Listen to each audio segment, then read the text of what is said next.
आज के इस वीडियो में आप सब लोग का स्वागत है।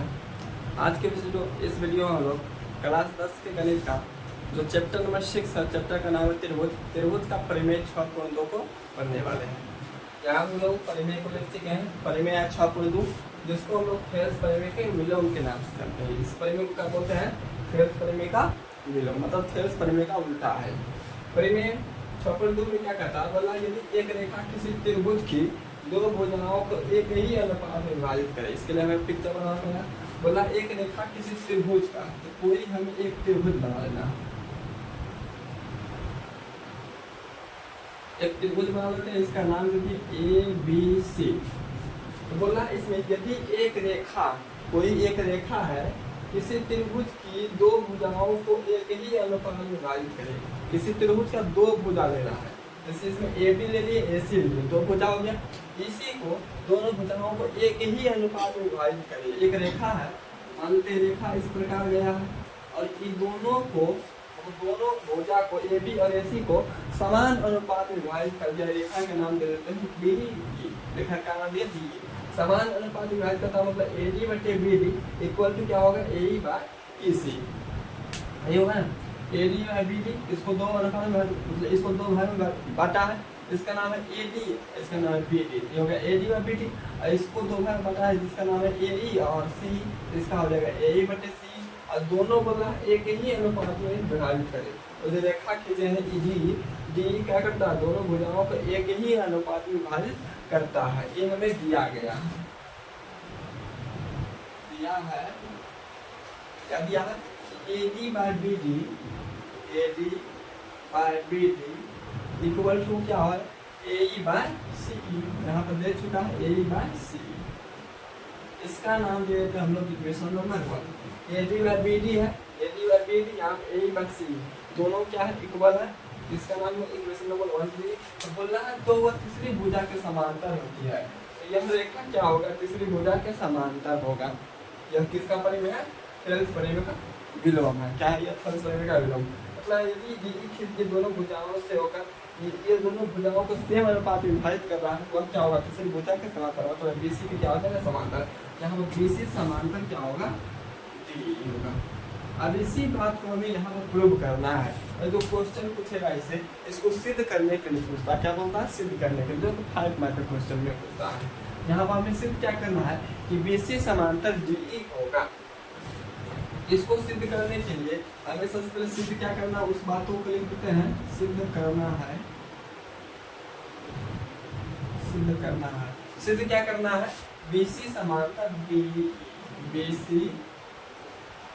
समांतर DE, ये हमें सिद्ध करना है। BC समांतर DE। तो सिद्ध करने के लिए हमें कुछ रचना करना है। रचना में क्या करेंगे हम लोग? रचना में सबसे पहले D और E से परपेंडिकुलर खींच लेंगे। तब D से E, यहाँ E से इधर खींच लेते हैं परपेंडिकुलर। D से जो परपेंडिकुलर खींचे इसका नाम दे देते हैं DF। क्या दिया? DF। इस परपेंडिकुलर नाम होगा DF। और E से जो परपेंडिकुलर खींच रहे हैं उसका नाम दे रहे हैं EG।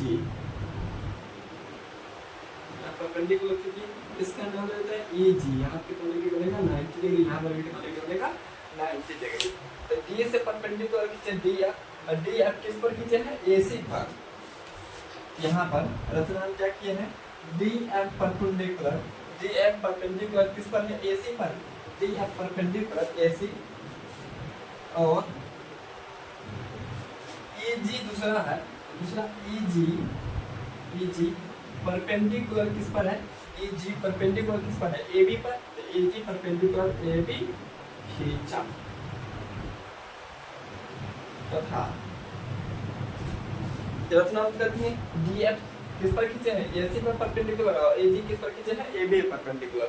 अब हमें क्या करना है? CD और BE को मिला देना है। किसको किसको मिलाना है? CD और BE को।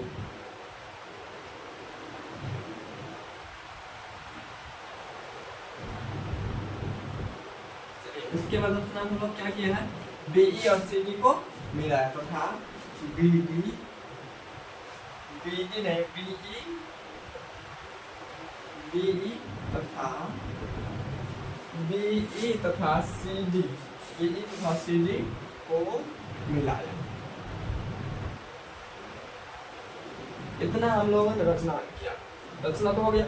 अब हमें एक ट्रायंगल लेकर चलना है, दो ट्रायंगल, और उसका एरिया निकालना है। ट्रायंगल देखते हैं, ऊपर में जो ट्रायंगल बन रहा है, ऊपर में एक छोटा सा ट्रायंगल जिसका नाम है ADE। अब ADE जो ट्रायंगल है, इसमें दो लंब है। कितना लंब है? दो लंब। एक तो E जो शीर्ष यहाँ से खींचा गया, दूसरा जो शीर्ष है D यहाँ से खींचा गया, दो परपेंडिकुलर खींचा गया। इस त्रिभुज का एरिया दो तरह से निकाल सकते हैं, एक तो E परपेंडिकुलर लेके, दूसरा E परपेंडिकुलर लेके। अच्छा चलिए, सबसे पहले हम लोग एक परपेंडिकुलर लेते हैं, DF ले लेते हैं। कौन सा परपेंडिकुलर लेकर चल रहे हैं? DF perpendicular. तो DF के लिए कितना ट्रायंगल है? दो ट्रायंगल है। एक ट्रायंगल तो ADE हो गया, और दूसरा ट्रायंगल का नाम क्या है? क्या? CD। दूसरा ट्रायंगल का शीर्ष क्या है? D भी है। पहला भी ट्रायंगल का शीर्ष हो गया D, दूसरा भी ट्रायंगल का नाम है, शीर्ष का नाम है D, और D से दो परपेंडिकुलर खींचा गया, इसलिए यह भी ट्रायंगल आ गया, यह भी ट्रायंगल आ गया। दोनों का एरिया हम लोग निकालेंगे। पहला ट्रायंगल किसका है? ADE।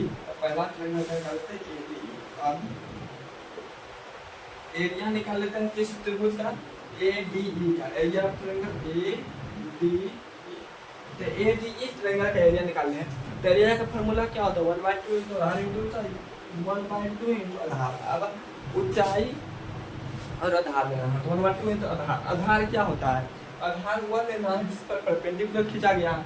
यहाँ पर जो ADE ट्रायंगल है, कौन सा इसमें परपेंडिकुलर है? DF। तो DF किस पर खींचा गया है? यही पर। आधार क्या हो जाएगा इसका? यही हो जाएगा। तो 1/2 into आधार इंटू ऊंचाई कौन सा ले रहे हैं? DF। ऊंचाई ले लेंगे DF। पहला ट्रायंगल निकाल लिए।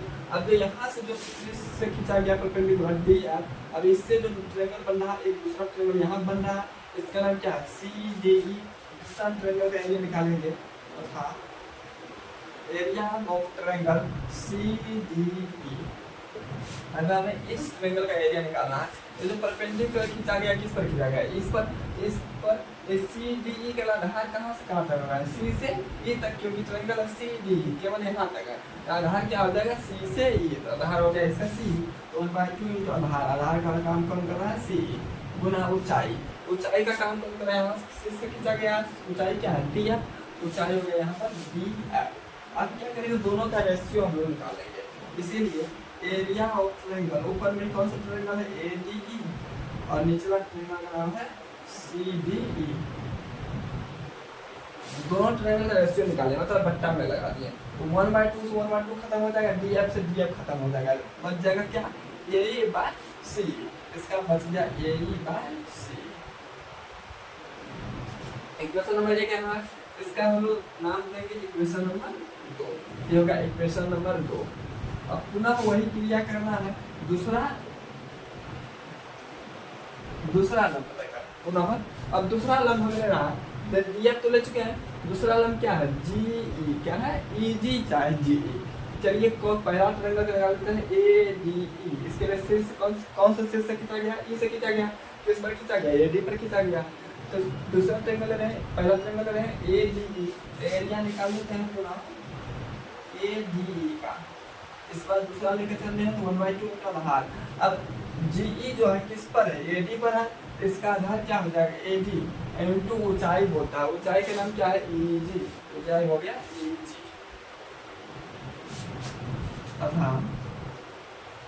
अब दूसरा जो ट्रायंगल इससे बन रहा है, ये बड़ा लंब को लेकर ये बन रहा है, इसका नाम क्या है? BD ट्रायंगल बन रहा है, जिसके सिर्फ E से खींचा गया है EG। दूसरा ट्रायंगल क्या है? BDE। दूसरा ट्रायंगल है BDE। बराबर फार्मूला क्या होता है? 1/2 into आधार इंटू ऊंचाई, 1/2 into आधार। तो आधार कौन सा होगा? BDE के लिए किस पर खींचा गया? इससे पर खींचा गया। इसके लिए आधार किस कहाँ से कहाँ होगा? B से D तक, क्योंकि त्रिभुज BD यही तरह का है। तो B से D हो गया इसका आधार, तो BD हो गया आधार। और ऊंचाई कहाँ है? ऊंचाई का नाम क्या है? EG। ऊंचाई लेंगे EG। अब वही क्रिया यहाँ पर करेंगे, दोनों का रेशियो निकालेंगे। क्या निकालेंगे? दोनों का रेशियो। इसीलिए एरिया ऑफ ट्रायंगल ADE, ऊपर में क्या है? ADE, और दूसरा ट्रायंगल का नाम क्या है? Area of triangle BD। दूसरा ट्रायंगल का नाम है BDE।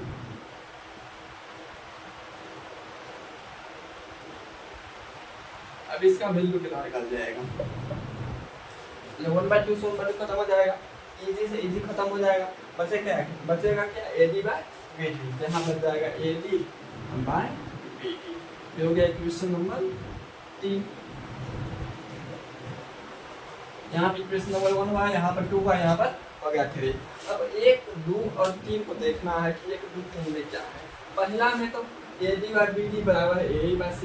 दूसरा में है एरिया ऑफ ट्रायंगल ADE बटे area of triangle CD equal to AE by C। यहाँ पर AE बाय C है, यहाँ पर भी AE बाय C है। यहाँ पर E वाला टर्म E वाला टर्म इसमें मिल रहा है। इसके बाद तीसरा इक्वेशन जाए, ऊपर है AD नीचे है BD, ऊपर है AD नीचे है BD। यहाँ पर देखें इक्वेशन नंबर 1 में देखा जाए तो E वाला बात और E वाला बात, मतलब इक्वेशन नंबर 2 और 3 का RHS। समीकरण 1 से देखें तो समीकरण 2 और 3 का RHS क्या है, इक्वल है। दोनों का RHS क्या हो जाएगा, इक्वल, क्योंकि एक ही में दे दिया है, दोनों का RHS क्या है, इक्वल है।